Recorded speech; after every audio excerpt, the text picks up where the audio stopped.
So we finally got some brand new Assassin's Creed Shadows gameplay. Ubisoft actually posted a minute or so of new parkour gameplay with Nawe, and in my opinion, it looks absolutely amazing. I'm probably going to main the heck out of this character, but in the meantime, we also have a brand new interview with one of the main leads for the game, explaining how this is the biggest Ubisoft Assassin's Creed game to date. So lots to talk about in this video, and also to celebrate the launch, I'm doing a third giveaway this time around for a deluxe edition of Assassin's Creed Shadows available on all platforms. You only have to do one thing, which is to be a subscriber of the channel. If you want to comment and leave a like, even better, but let's jump right in. Now, I'm not going to lie, the more gameplay I see of Nawe, the more excited I get for the game. This is probably going to be the character that I will end up playing the most out of, just because of how fluid the animations are and how agile the character feels. Plus that very smooth tie-in with the grappling hook is probably going to make infiltration and jumping into all of these enemy outposts such a freaking enjoyment. But on top of that, it also seems that it's not completely finished just yet. We do see at some point some of these small animation glitches when the character is turning to the left side, but yeah, probably this is an early build, so it's likely going to get fixed at some point. Now, this looks awfully familiar to one of the bigger outposts that was featured in one of the first gameplay reveals, so it's probably that, but I would expect a lot of the outposts to also look similar to this. All in all, it looks really interesting, but at the same time, we also have some extra details on why this as an Assassin's Creed game took longer to make than any other previous entries in the series,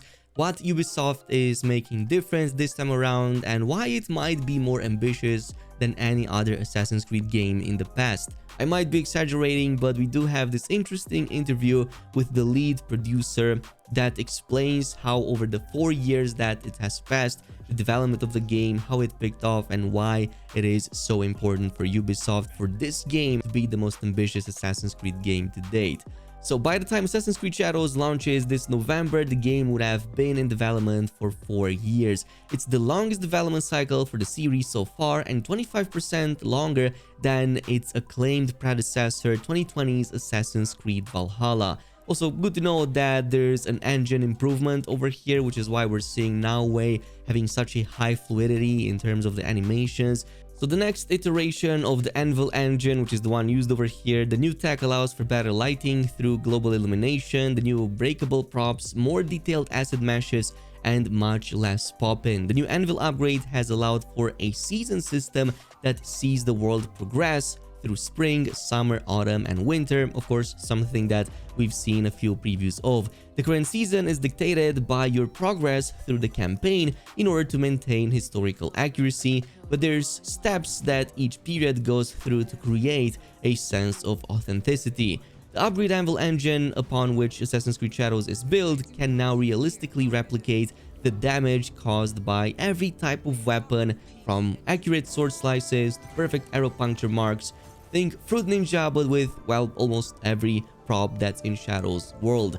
So yeah, sounds really exciting, but moving on to the interview, it's great to work on a game that comes after something with the pedigree of Valhalla, explains the lead producer Carl Ornay. I think I'm pronouncing that wrong, so let me know down below in the comments.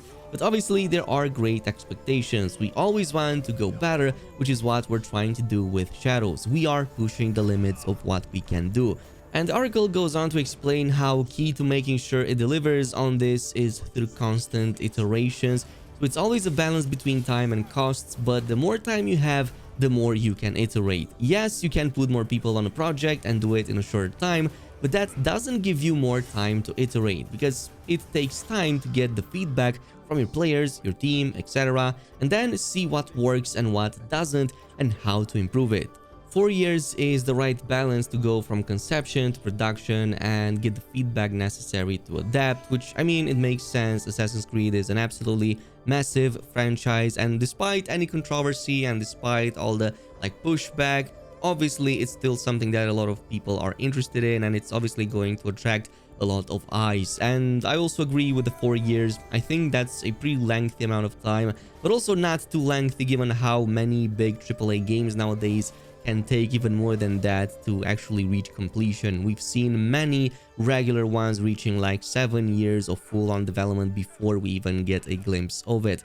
Furthermore, we are trying to create a game that is as authentic as possible. It is something we take pride in, and that is also a very long process. When we build a Japanese house from feudal Japan, it is very different from, say, a French medieval house or an English one. So you have to learn as artists where things go inside the feudal Japanese house. Maybe the food doesn't go there. You have to get everything you need to know and learn it, and that process is long. And I will say this about Ubisoft games, all things considered, and it's not just like Assassin's Creed, but it's especially with Assassin's Creed, at least the team that is involved with architecture design and bringing the structures of those respective eras to life definitely know what they're doing. Like, even if you played Assassin's Creed Odyssey, you probably noticed how well the Greek structures and buildings were actually made. As somebody who visits Greece often, that is very close to how it is. So yeah, definitely something that at least they nail with the architectural aspect of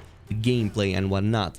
But it's a bit surprising it has taken this long for the series to visit Japan, and I mean, we already know that Sucker Punch kind of beat them to it, especially its feudal period. So the lead game designer goes on to explain it is something we have always wanted to do, but we wanted to find the right time, and I'm sure that other teams would have liked it to do it too. We had the opportunity because we had done Assassin's Creed Odyssey, set in Greece, so we had the experience, but it also felt like the right moment because we have the power in terms of the hardware, but also our new version of the engine, so we could really deliver our vision. It was important for us to have things like light and shadows, which is very performance hungry, and things like dynamic weathers.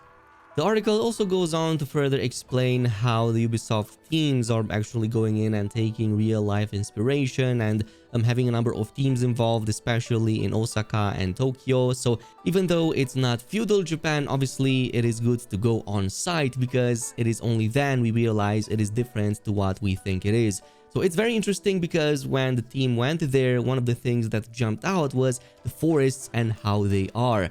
We had made some forests based on the Greece landscape for Odyssey, but when we went, we noticed it is very different to what we've done, and we had to change it. You don't necessarily find that stuff out when doing historical research. Additionally, there are some other small things that are very important because you get a better sense of the dimensions of the buildings, of the culture, of monuments and shrines that are still standing today. It is important to represent all of that correctly. Now, there's also a very interesting comparison over here to Ghost of Tsushima because, as the article also explains, it doesn't happen too often for Western games to break through too much in Japan. Like, it happens very rarely. But there was one exception, and that was definitely Ghost of Tsushima, which sold really well in Japan, and it was highly acclaimed by most Japanese people, to the point that even the island of Tsushima kind of started getting more tourists as a result of the game. I'm seeing that literally every week, and it's also a place that I eventually want to visit. But this goes to show how much of a difference there is. And Ghost of Tsushima sold over 1 million copies in the country, with Ubisoft of course looking at that as an indicator of what the possibilities are. So it's obviously a metric that they kind of have to compete with. Obviously, when we make a game, we are trying to appeal to a global audience. So since we are making a game in Japan, we do hope to appeal to more Japanese players. So it is very important that we try to be as authentic as possible, which is kind of ironic given all the things surrounding this game. We come from a humble position of we don't know anything and we need to learn everything from scratch. We are making sure we respect things because that is something very important to Japanese people. And I mean, there's probably a bit of irony to this entire situation and paragraph right here, which makes like the whole thing even funnier. I'm not gonna say it, but you know what it is.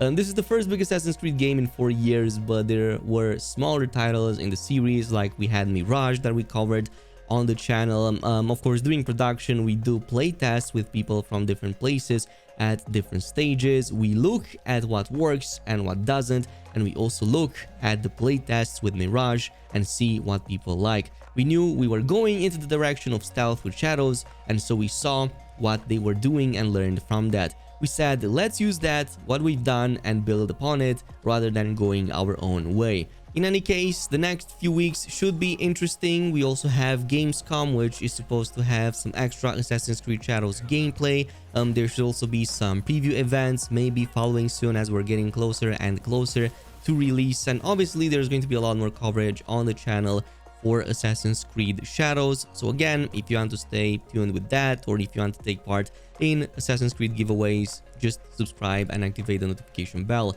Thank you so much for watching, and until next time,